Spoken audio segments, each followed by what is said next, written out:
Chers frères et sœurs d'Agaléga, de Rodrigue et de Maurice, bonsoir. En ce jour de Noël, nous fêtons Emmanuel, Dieu avec nous, un Dieu proche qui fait route avec nous, quelles que soient les circonstances de notre vie. À Noël, nous fêtons Jésus, le Prince de la paix, qui nous invite à construire un monde nouveau, une société nouvelle. Merci à la MBC TV de me donner encore une fois cette occasion de vous rappeler de ce message d'espérance et de paix que Noël nous apporte. Aujourd'hui, les villages et les villes sont en fête.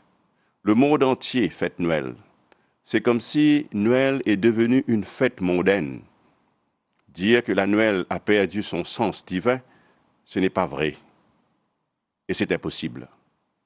Pendant 4 semaines, nous, les chrétiens, nous avons préparé cette fête d'accueillir celui qui vient au milieu des hommes pour s'imprégner des réalités humaines. En réalité, l'aspect spirituel ne peut pas s'effacer. S'il y a toutes ces agitations, ces aspects économiques autour de cette fête, c'est parce que c'est le spirituel qui nous pousse à aller dans ce sens. Et bien célébrer Noël dans la joie, c'est aussi rendre gloire à Dieu pour ce cadeau qu'il nous donne en la personne de notre Seigneur Jésus-Christ. Noël demeure une fête chrétienne où le message divin est transmis quels que soient les aspects économiques ou festifs qui l'entourent. Noël, c'est la fête du partage, fête de l'amour de Dieu pour l'humanité. Car la Bible nous dit que Dieu a tant aimé le monde qu'il a donné son Fils unique, Jésus-Christ, pour quiconque qui croit en lui ne périsse point, mais ait la vie éternelle. Dieu nous donne aujourd'hui Jésus comme une lumière pour illuminer notre vie, car le psalmiste nous dit « Une lumière brillera sur nous, car un Seigneur nous est né ». C'est justement cette vérité qui nous remplit de joie et d'espérance au milieu des tourbillons, des ténèbres qui envahissent notre vie. Quand on regarde autour de nous, ici à Maurice et ailleurs, nous voyons que la violence domestique, la division. Mais il n'y a aucune raison de se désespérer. La lumière que la Noël nous apporte a vaincu les ténèbres.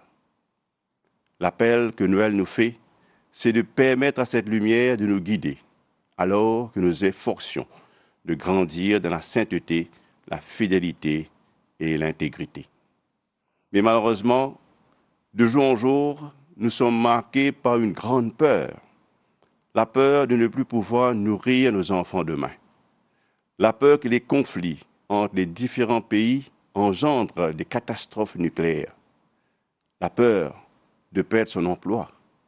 La peur de se faire menotter sans savoir pourquoi. La peur des menaces sur les réseaux sociaux. Les gens sont en train de vivre dans un état de confusion, comme on dit en anglais, in a mess. C'est une peur qui affecte tout le monde, à tous les niveaux de notre société. Nous devons nous rappeler que c'était la même situation au temps de la naissance de Jésus. À l'annonce de sa venue, Marie et Joseph étaient bouleversés, ils étaient inquiets. Finalement, l'enfant Jésus est né dans une étable car il n'y avait pas de place pour lui dans l'endroit destiné aux pèlerins.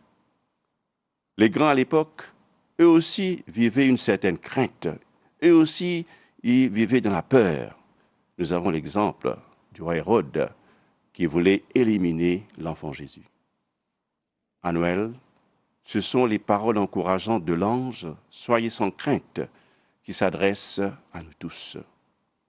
Soyez sans crainte, des paroles qui veulent que la foi et l'amour chassent la peur à tous les niveaux de notre société. Que la foi et l'amour chassent la peur, tant chez nos dirigeants que chez le peuple. Soyez sans crainte, paix sur la terre parmi les hommes qu'il a créés, disent les anges aux bergers.